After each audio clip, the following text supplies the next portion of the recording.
Hello అండి. Welcome to our channel Swapna Vijay gardening vlogs. అందరు ఎలా ఉన్నారు? బాగున్నారా? అక్టోబర్, నవంబర్, డిసెంబర్ సీజన్ రాగానే చామంతి పూలు ఎంత అందంగా ఎంత బాగా పూస్తాయో అంతే అంతే విధంగా పురుగులు కూడా వస్తూ ఉంటాయండి. అందులో చామంతి మొక్కలను ఎక్కువగా పీడించేది వచ్చేసి పేనుబంక అండి. తర్వాత మిల్లీ బగ్స్ కంటే ఎక్కువ కూడా ఈ బంకలాగా అతుక్కొని మొక్కల ఆకుల వెనకాల, తర్వాత అప్పుడే మొగ్గలు వస్తుంటే మొగ్గల వెనకాల ఈ పేనుబంక అనేది ఎక్కువగా అటాక్ అవుతుందండి. అది ఫస్ట్ డేనే మనం చూసిన వెంటనే మనము పెస్టిసైడ్ స్ప్రే చేయకపోతే నెక్స్ట్ డేకే మొక్క అంతా కూడా స్ప్రెడ్ అయ్యి మొక్క తొందరగా చనిపోయే అవకాశం అయితే ఉంటుంది. అయితే నేను ఈరోజు ఈ వీడియోలో పేనుబంక గనక మన చామంతి మొక్కలకు అటాక్ అయినట్లయితే ఒక మంచి పెస్టిసైడ్ ఇంట్లోనే తయారు చేసుకొని ఒక్కసారి మీరు ఇచ్చి చూడండి.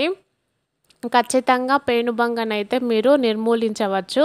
అది ఎలా అంటే ఒకటేసారి అంటే ఒక 1 వీక్లో దాన్ని 3 టైమ్స్ స్ప్రే చేయండి. ఖచ్చితంగా కొంతవరకు అయితే పేనుబంక తగ్గుతుంది. ఆకులు కూడా ఫ్రెష్గా రెడీ అవుతాయి.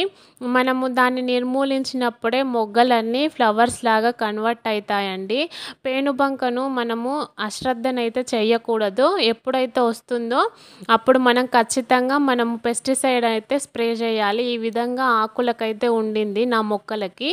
ఇప్పుడు మట్టికి చాలా వరకు తగ్గిందండి. ఇట్లా ఉన్నప్పుడు మనం ఏ విధంగా స్ప్రే చేయాలి, ఏం పెస్టిసైడ్ స్ప్రే చేయాలనేది నేను ఈ వీడియోలో క్లియర్గా చూపిస్తాను. ఇప్పుడు నేను చూపించేది ఏంటంటే మన కిచెన్లో వంటింట్లో దొరికే వంట సోడా ఉంటుంది కదండి. బేకింగ్ సోడా కానీ వంట సోడా కానీ తీసుకోండి, 1 స్పూను. ఈ విధంగా నేనైతే 1 స్పూన్ వంట సోడానైతే తీసుకుంటున్నాను. ఎక్కువ మొక్కలు ఉంటే మీరు 2 స్పూన్లు అట్లా తీసుకోండి. కొంచెం తక్కువ మొక్కలు ఉంటే 1 స్పూన్ సరిపోతుందండి. నేనైతే 1 స్పూన్ వంట సోడా తీసుకున్నాను. 1 స్పూన్ వచ్చేసి సర్ఫ్ తీసుకున్నానండి. ఏ సర్ఫ్ అయినా పర్వాలేదు, మనం ఇంట్లో వాడుకునే సర్ఫ్ 1 స్పూన్ తీసుకున్నాను. అదే మీరు 2 స్పూన్ల వంట సోడా తీసుకుంటే 2 స్పూన్ల సర్ఫ్ తీసుకోండి. అట్లా తీసుకొని ఇది బాగా కలుపుకొని 2 లీటర్ల వాటర్లో డైల్యూట్ చేసుకోండి. ఎందుకంటే 1 స్పూన్ సర్ఫ్ 1 స్పూన్ వంట సోడా కదా, 2 స్పూన్లు కాబట్టి 2 లీటర్ల వాటర్తో అయితే బాగా డైల్యూట్ చేసుకొని దాన్ని ఈ స్ప్రే చేసుకునే పంపులోకి అయితే తీసుకోండి. ఈ పంపులోకి తీసుకున్నాక నెక్స్ట్ మనము మొక్కల పైన స్ప్రే చేసుకునేదేనండి. అయితే మనము ఈవినింగ్ పూట స్ప్రే చేసుకుంటే బాగుంటుంది మొక్కలకి. నేను ఇది 3rd టైం అండి దీనికి ఇచ్చేది. కాబట్టి మొక్కకు మరీ అంత ఎక్కువైతే లేదు, చాలా వరకు తగ్గి కంట్రోల్కి వచ్చింది. ఇంకా అంటే మంచిగా వచ్చినాయి ఆకులన్నీ, మళ్ళీ ఒకసారి ఫ్రెష్గా ఉంటుంది అని నేనైతే స్ప్రే చేస్తున్నాను. ఇట్లా వచ్చినప్పుడు ఇట్లా పాట్లకు కూడా నల్లగా పట్టుకుంటుంది చూడండి పేనుబంక. అట్లా ఈ విధంగా ఉన్నప్పుడు మనము స్ప్రే చేసుకోవాలి మొక్కలకి. అయితే ఇంకొక టిప్ ఏంటంటే ఈ విధంగా స్ప్రే చేసుకున్నప్పుడు మనము ఫ్లవర్స్ని అయితే ఉంచకూడదు.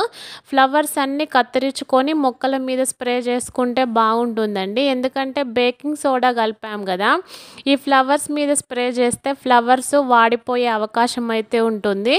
అందుకు ముందు అయితే ఏమన్నా ఫ్లవర్స్ ఉంటే ఫ్లవర్స్ని నీట్గా ఈ విధంగా కత్తిరించుకోండి.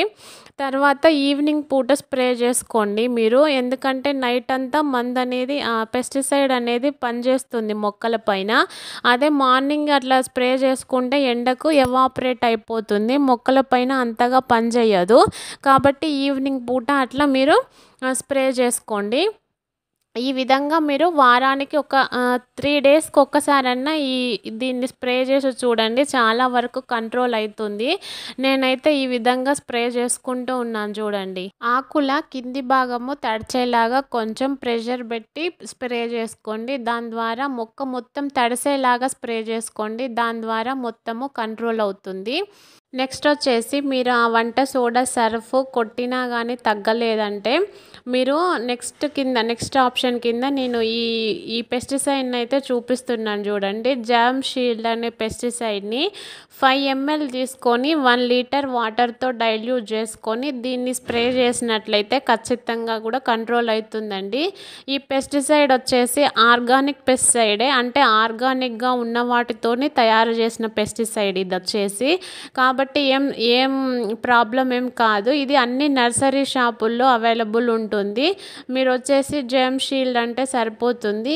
ఇది కూడా మంచిగా పనిచేస్తుందండి పేనుబంకకి, మిల్లీ బగ్స్కి. నేను ఇది 2 మార్చి కొడతాను. ఇదండి వాటి వీడియో. పేనుబంకను కంట్రోల్ చేసుకోవడానికి నాకు తెలిసిన ఇన్ఫర్మేషన్ అయితే మీతో షేర్ చేసుకున్నాను. ఈ వీడియో నచ్చినట్లయితే ప్లీజ్ లైక్, షేర్, సబ్స్క్రైబ్ అండి. నేను చెప్తున్న ఇన్ఫర్మేషన్ నచ్చినట్లయితే లైక్ చేయడం మర్చిపోవద్దు. మరొక మంచి వీడియోతో మళ్ళీ అయితే కలుద్దామండి. అంతవరకు ఉంటాను. Thank you all. Have a nice day. Bye అండి. ఈ మొక్కల గురించి ఏమైనా డౌట్స్ ఉంటే కామెంట్ సెక్షన్లో కామెంట్ చేయండి. నేను తప్పకుండా రిప్లై ఇస్తాను. ఓకే అండి. Bye. Thank you all. Have a nice day.